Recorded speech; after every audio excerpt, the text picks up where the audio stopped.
ವೇಚಿ ಎಂದರೆ ಡಿಫೆನ್ಸಿವ್ ಚಿ, ಇಮ್ಯುನಿಟಿ. ಇದು ದೇಹವನ್ನು ಹೊರಗಿನ ರೋಗಕಾರಕಗಳಿಂದ ರಕ್ಷಿಸುವ ಶಕ್ತಿಯಾಗಿದೆ. ಮುಖ್ಯವಾಗಿ ಚರ್ಮ, ಸ್ನಾಯುಗಳು ಮತ್ತು ದೇಹದ ಮೇಲ್ಮೈಯಲ್ಲಿ ಸಂಚರಿಸುತ್ತದೆ. ವೇಚಿಯ ಕಾರ್ಯಗಳು: ದೇಹವನ್ನು ಹೊರಗಿನ ರೋಗಕಾರಕಗಳಿಂದ ರಕ್ಷಿಸುತ್ತದೆ.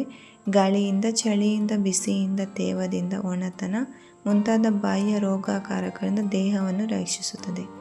ಬೆವರನ್ನು ನಿಯಂತ್ರಿಸುತ್ತದೆ. ಚರ್ಮದ ರಂಧ್ರಗಳನ್ನು ತೆರೆಯುವುದು ಮತ್ತು ಮುಚ್ಚುವುದನ್ನು ನಿಯಂತ್ರಿಸಿ ಬೆವರು ಸರಿಯಾದ ಪ್ರಮಾಣದಲ್ಲಿ ಬರಲು ಸಹಾಯ ಮಾಡುತ್ತದೆ. ದೇಹದ ಉಷ್ಣತೆಯನ್ನು ಕಾಪಾಡುತ್ತದೆ. ಚರ್ಮ, ಸ್ನಾಯುಗಳು ಮತ್ತು ಅಂಗಾಂಗಗಳಿಗೆ ಅಗತ್ಯವಾದ ಉಷ್ಣತೆಯನ್ನು ಒದಗಿಸುತ್ತದೆ.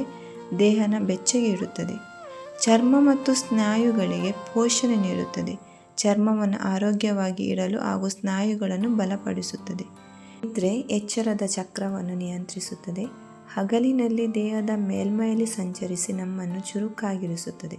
ರಾತ್ರಿ ದೇಹದ ಒಳಭಾಗಕ್ಕೆ ಪ್ರವೇಶಿಸಿ ವಿಶ್ರಾಂತಿ ಮತ್ತು ಉತ್ತಮ ನಿದ್ರೆಗೆ ಸಹಾಯ ಮಾಡುತ್ತದೆ.